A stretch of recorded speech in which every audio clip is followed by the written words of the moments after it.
Hello everyone, welcome back to Jake's Scary Unusual. In today's story, we're going to be going over a story taking place in West Virginia. It's a unique story that's definitely going to be of intrigue. You will see why. If you enjoy this video, please leave a like, share, and subscribe, and share on social media if you like. Enjoy, sit back, relax, and I'll see you at the end.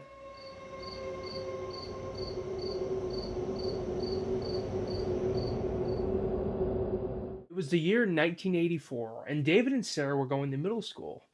As they were going through their hallway in the middle school, they felt a really odd feeling. They actually weren't really sure what to make of it. There was just kind of like this gust of wind, and everything kind of changed. The whole atmosphere of the school and everything. And it's weird because they were going from class to class.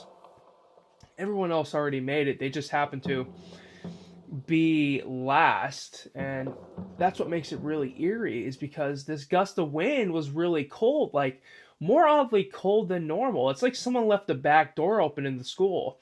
Mind you, it was an average size American middle school. And as they were walking down the hall, they just can't help to think, like, okay, is someone in here? Is someone doing something, pranking a teacher or something? We were not allowed to leave the doors open.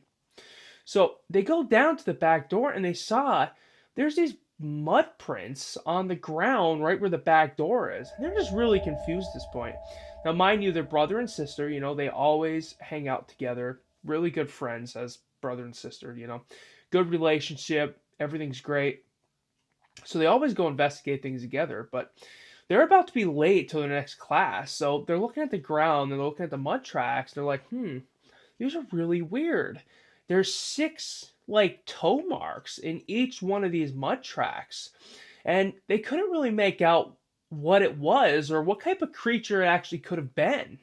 So they turn around and, unfortunately at the time, they didn't have cell phones, not really great portable cameras or anything like that. So they went back, they actually went to their class, they were going to science class. And it was around the afternoon at this time. It was like their second to last class. They go in, and they're just kind of sitting there. They were actually science class partners as well. And they're thinking to themselves, should we tell the teacher what we just saw out in the hall? Or worst comes the worst, the teacher's going to yell at us for actually leaving the area we should have been in. Because you really should just go to your next class. You really shouldn't go near the doors or anything like that, because security and stuff like that. But, a different time anyway, it was the 80s. So, but, they're working on their science projects and even starting to like get to the point where the teacher's going to start talking about homework. And it just couldn't leave their mind. It wouldn't leave their mind. As class finishes up, the brother, he goes over to the teacher and like, hey, don't be mad at me, but I saw some really weird tracks by the back door of the school. And she just gives him this really weird look. She's like, what do you mean? And he goes, yeah, you want to see? And she's just looking at him like, what makes you think these tracks are even here still? And so David and his sister Sarah are kind of just looking at each other like, okay, you know what? We're going to take the risk. Let's go show her. So class gets dismissed and they wait till all the kids leave. And as they're walking out, they take the science teacher down. The door's closed. And to their belief, the marks on the ground are gone. And they were actually pretty frustrated at this point because it's like, okay, did the janitor just do this? Like, we wish we had a camera. We could have took pictures. And the teacher's like, I want to believe you guys, but you guys have no proof. And, even if the janitor did come and clean it up, you think we would have been told that there was potentially something in here, some type of animal that wasn't supposed to be in the school. But no one did. They didn't make any announcements. So they were really puzzled at this point. So they're going on to their next class. They actually happen to pass the janitor's room, and they go in and they're like, hey, did you clean up some mud by the back door before? And he just looks at them and says, yeah, why? Did you notice anything weird? David says. The janitor says, hmm, not really, but now that I think about it, the tracks did look a little weird. And David goes, so they were tracks. And he kind of just looks a little bleak. Like something's overtaking him right now. He didn't feel too comfortable about that whole conversation. And Sarah's kind of getting nervous at this point. And David goes, well, we have to get to our next class now. Well, thank you. And he just kind of looks at him and gives this weird stare, even a glare in a sense, as they're walking by the janitor's office. So they go down their next class. This is the last class of the day, and they're just kind of sitting in there. Now more puzzled, like, okay, is this a cover up? Do they know about this creature? Does it live in the school's basement? What's actually going on here? So, as the last class finishes up, it's actually math. They have math at the end of the day. Not my favorite class, but I mean, hey.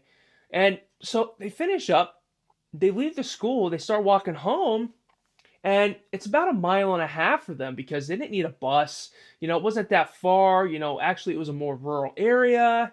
So, they didn't really have a need for buses. Of course, it depends on the school district and everything else, but they just decided to walk. They didn't like the crowdedness on the buses and stuff. They weren't super social. That's why they hang out all the time, because they're kind of both very similar in a lot of those ways. So they're walking home.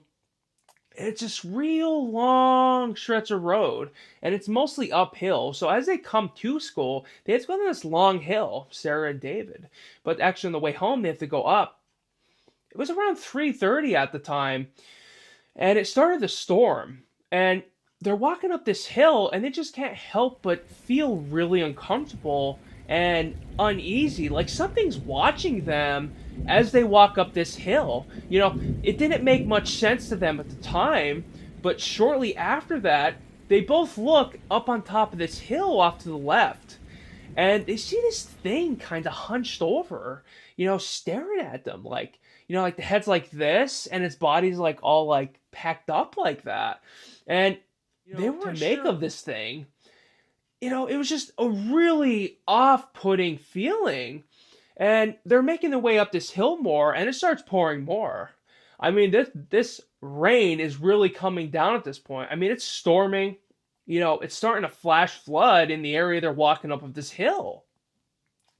And they keep watching this thing, but they're not realizing this water's coming down more.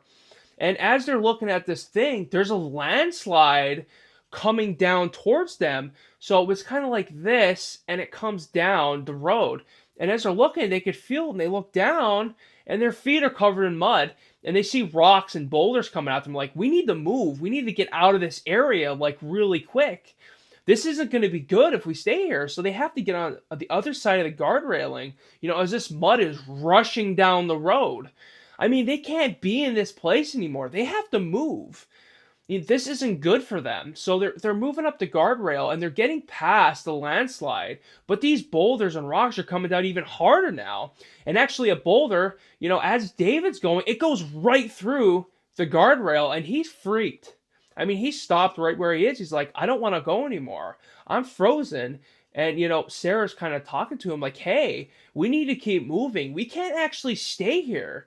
This isn't good. I mean, think about it. There's more boulders that can come down, or that thing that's watching us, we don't even know what it is. So David slowly makes his way around this guardrail, and it's actually kind of like a landslide. It's like a mudslide going down at this point on this part of the road, right where it broke through. So he's holding on, and he actually jumps to the other side.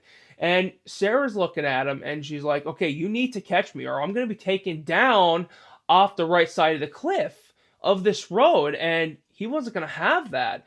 So he actually found, there's some rope a little bit up the road. He actually grabbed it because the other day someone was having some issues with the car, and they just happened to leave rope there, as they were rummaging through the luggage department of their car. So he grabs the rope, he throws it across, she actually ties it onto the unbroken part of the guardrail, and she uses it, she jumps, and she's holding onto the rope, and David's holding onto it the other side. So she makes it across, thankfully. and David grabs her as she's coming across this mudslide. And so they get past that point, and just as they felt comfortable, they looked off to the left, back up that hill again, and it's gone. That creature is gone. It's like, where'd it go? And they weren't really sure at this point where this thing went, or maybe did we just see that? Was that actually there? So they're almost at the top of the hill at this point. They're a little over a mile, and they're feeling pretty good because they know they only have about a half a mile left till they're home. So they continue to make their way up the hill. And as they make their way up, the rain starts, clearing out. They can see the sun coming through. Little did they know, as they got to the top of the hill, this thing runs. I mean, it runs. It bolts across the road right in front of them. Like it wasn't even phased that they were there. And they saw it. It was this black, mangly looking creature. It had really strange, like, it was like red in the face a little bit, but it had a lot of hair. And it had horns, kind of like all over its body. But it was like shaggy black hair, and even skin was black. It was really weird that the way this creature kind of kept itself. And what they stated, it was over like 7 feet tall. It's really big feet. And yes, it did have 6 toes and 6 fingers. So they were kind of in shock and awe seeing this thing. And it runs across and jumps off the cliff. But they actually run up to the side. They're also very nervous and like shaken by this thing, but they're also like intrigued. Like, I want to see what happened to this. We might not ever see this thing again. They look off to the side as this thing jumps down, and it's actually sliding down the side of the mountain. This is about 110 feet drop, but it's at a slide enough that something that big might be able to slide. This thing was really muscular too. I think it was able to like kind of take the force. So it's making its way down, and they're like, okay, I want to get home at this point. I saw what I wanted to see, and we're done. We're done here. We're moving along. So they both make their way up, and they eventually get to their house. The rain stops, the sun's out, clouds are mostly gone. Great time at that point, but now they had to deal with this road being partially collapsed and the guardrail being out. Going to school is not going to be that viable this way anymore. So now they're going to have to find a new way to get to the school. So they get into their house, and mother and father are home. They just got home from work. And David and Sarah's like, hey, we just saw this creature run across the road, and we think it was in our school. And the parents just look at them like, what are you talking about? We had a stressful day, and we're not really ready for these games right now. We don't want to hear this. And the David and Sarah are just like, okay, this is not great because, I mean, look how our parents are acting. I mean, this is not the response we needed or wanted at the time. So they wait a couple hours till dinner time, and actually they're feeling pretty good at this point. The parents are laughing. You can tell they come down from work. It's around 6:30 at this point. And so David starts and says, hey, I see this thing. On the top of the mountain. I was coming home with Sarah and also seen tracks in the school. And so the parents are kind of just looking at each other and like, okay, we didn't think we'd ever have to tell you this, but we seen something too. And Sarah and David are like kind of in shock. And the dad goes, okay, son, you came and told me it first. So I'm going to tell you this. When I was your age too, I seen a creature coming out of that same area of the woods. Because we lived in this house too when we were young. And David's kind of just getting the chills at this point, and Sarah's like acting very nervous. Like she was really uncomfortable. And their mother is looking at the father like, okay, you're kind of weirding me out, and now you're creeping me out because you just told them you saw it too. And you even saw it when you were a kid. So, okay, now it's like, okay, this thing's actually potentially real, and it's very old because it doesn't seem to have anything related to age too much. And David starts going on talking about its height, what it looks like. And just as he was talking about its looks, the father just turns pale white, like he saw something, like a ghost. And father just stops, like, wait, it looked like that. Did it have 6 toes and 6 fingers? And then David's like, yeah, it did. The father just gets sick. He stops eating his dinner, puts his napkin down, and said, I have to show you something in the garage. So they all get done with dinner, clean up, they go out to the garage, and David's father pulls out this book. It has pictures in it. There's this one picture at their local fairgrounds in West Virginia, in this small town, of all these people gathered together. But in the back, in the far back, you can see this creature, like very faintly, but you can tell it's the thing that David and Sarah was describing. And that really sent chills down all their spines, and really just everything changed at that point. That was confirming that this existed. And not only the father saw it, and David and Sarah saw it, but now there was mud in the school that was cleaned up, obviously, but the janitor even saw it, and he was kind of spooked out. I also kind of feel like he was hiding it a little bit. But, it comes to the conclusion that this thing actually exists. And it's a harsh reality for all of them to kind of swallow at this point. And, they're not really sure what to do. But there hasn't been any really strange or unfamiliar deaths in the area. So it kind of gets them all wondering, like, okay, what is this creature here for? What does it hunt? What does it do? And why is it here? It didn't really seem to disturb anyone. It kind of just seems to spook you out and then runs away. So this creature in question, who knows what it is, considering that they have a picture of it, it's hard to make out because it's an older picture, because it was when the father was a kid. But it's just this feeling that they're getting. It just something feels wrong. Something feels off about this whole situation. So they put the book away as they're getting to bed. They were like, this is great. We figured out that, it actually does exist. We can't tell anyone, though, because they'll think we're nuts. We can't say we've seen this creature. Yes, it's West Virginia. Cryptids are a thing. But, it's just kind of, it's like you need more proof. They were the type of family that really keep to themselves. Not really branch out too much. They like keeping their own and keeping to their own. So they all get ready for bed. And as David and Sarah's getting in their beds, they're separate rooms, second floor, and David's brushing his teeth, and he hears this clicking sound on the window. And he looks off to the right, and he sees this hand. It's hard to make out what it looks like. It was so dark outside. There wasn't a moon that night. And he's looking out, and he sees this hand, and it's pulling up the window, and David screams.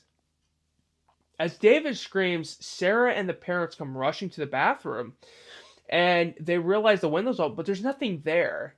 And David says to his dad, he's like, it was there. I saw it. I saw the black hand. It was reaching in to the bathroom as I was brushing my teeth. So the father gets serious at this point. Okay, this thing is clearly trying to hunt us or something. We don't know if this thing actually did do damage in the past. So he goes around, locks all the windows in the house and the doors. He actually has a shotgun in his room. So he holds it at night. And he says to David and Sarah, don't come out of your rooms. All the windows are locked, and lock your doors. If you have any issues, you scream, or you say the code word I told you to say, which was run, and you say it 3 times. I'm going to hear you at that point and wake up. So they're all sleeping at this point. And in the middle of the night, yet again, by David's window, he hears this kind of scratching in the glass, and he hears this heavy, like at the window, and you could see the mist and the fog getting on the window and just fogging everything up. And David's like, okay, this is not good. What the hell is going on here? He screams, run, run, run. 2 seconds later, his dad comes and says to David, unlock the door now. As he gets up to unlock the door, this thing smashes its hand through, rips open the window with brute force, jumps in, and lunges at David. And as this thing lunges at David, he gets the door open, opens it, and he sees it. It's about to attack him. He jumps out of the way. The father puts the shotgun up, fires, and it's a pump action Remington. He fires not one, he pumps not two, three, four, five, fires 6 shells in this thing, and it just falls straight back. As it falls back, you can hear the sighs and just the grunting of this thing. You can hear it still breathing heavy. It falls down, smashes through the floor, and there's blood everywhere, and it's leaking everywhere. This thing is gnarly. It's disgusting. And it falls through, and it has this horrid odor, especially as you pump shells through it. It falls, smashes down onto the kitchen table, and just lies there. And they're looking at it through the floor. And now, mind you, they couldn't see too well because it was pitch black outside, no moon that night, and the lights were off. David's father's completely freaking scared at this point. Like, what the hell did I just shoot, and what's going on here? I knew this thing was going to come at some point. I didn't know what was going to happen, though, he says. He says to David, look, go get your sister now. Stay in her room. Lock the door. I'm going downstairs. And he says that to the mother, too. Like, do not come out of your room. This is nothing to be messed with. So the father goes downstairs. As he goes downstairs, he has the shotgun up. He actually reloaded at that point. And he turns the light on, and there it is. It's on the kitchen table. Mind you, the kitchen table is flattened at this point completely. So he's like, okay, all right, it's down. It's clearly, you can see it. Its blood's like more black. It was like maybe a higher rich oxygen or some type of weird chemical combination this thing had in its body. And so he goes and calls the police.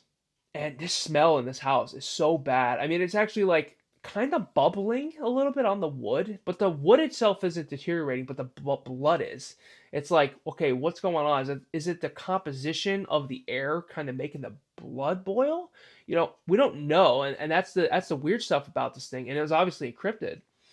So he calls the police. The police come, and they're coming in, and they're like, "What is that smell?" And he says, "Look, don't be alarmed, but." The whole story is about cryptids. We have them in West Virginia. And they're like, okay, yeah, whatever. They go in the kitchen, and they are so shocked. The one officer actually pissed his pants.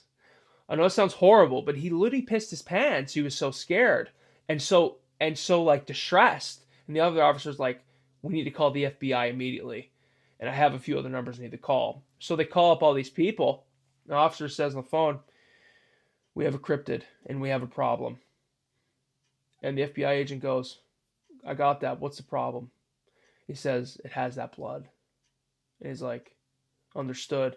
So this was a different level at this point. So he puts the phone down. He says, you're going to have to evacuate you and your family. This house is now condemned. You cannot be in here anymore. You being in here now is even unsafe. And he's like, why? This blood is highly contaminated with uranium. And it's chemical compounds. And he's like, okay, are we going to be okay? He's like, you're going to have to go to the hospital and get checked out. The father goes up and knocks on the door, and Sarah opens it, and she says, is everything okay? And he's like, yes, honey, the thing is dead, but we need to go to the hospital. We need to get checked out. And Sarah and David are like, this is crazy, and they're nervous. They're like, okay, are we going to be okay? And he yells for his wife. Wife comes out. Father gives her a big hug and said, honey, it's okay. Gives her a kiss on the forehead and says, we need to go to the hospital, though, now. And she's really spooked out. But they all go downstairs. The FBI pulls up. Chemical contamination teams pull up. So they leave. They go to the hospital, get checked. Surprisingly, none of them have radiation poisoning. But there's FBI agents coming in, and they're like, hey, what you saw tonight needs to stay between us and you you can't say anything. This is never to be public information. Do you understand? It will be used against you in court, and we will do everything in our power to make sure that this information doesn't get out. Do you understand that? And they were really spooked out the way it was, that they had to deal with this creature, and now they're getting threatened. So they're like, yep, we understand. We're not dealing with it anymore. We get it. So they shook hands on it, and they discussed the future options. And they actually said, hey, we're going to have to put you in a safe house now with you and your family. You're going to have to change names. This is a big deal. You need to understand how serious this actually is. So they actually ended up going to a safe house in actually a different state.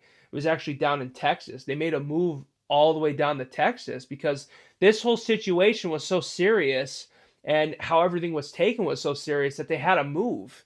It was an epic thing. It was absolutely insane. So they move down there. They never see this cryptid again. They never hear about it. It's never on the news, you know. But they can remember still to this day that this thing was haunting them. They kept waking up and having nightmares constantly and night terrors and seeing this thing. They had to get therapy for years. It was actually paid for by the government. There's this whole system for cryptid networks and traumatized people that go through these, is it secret projects or just seeing these creatures? They have to protect these people because if this information gets out, then it's over. It's over for them and it's over for the secrets of the government. So I hope you guys enjoyed that one. It was definitely a unique cryptid West Virginia story. If you liked the video, please like, share it on social media, and please subscribe. I appreciate all your support. And thank you again for watching. I hope you enjoyed. Have a great night and a great day. Bye now.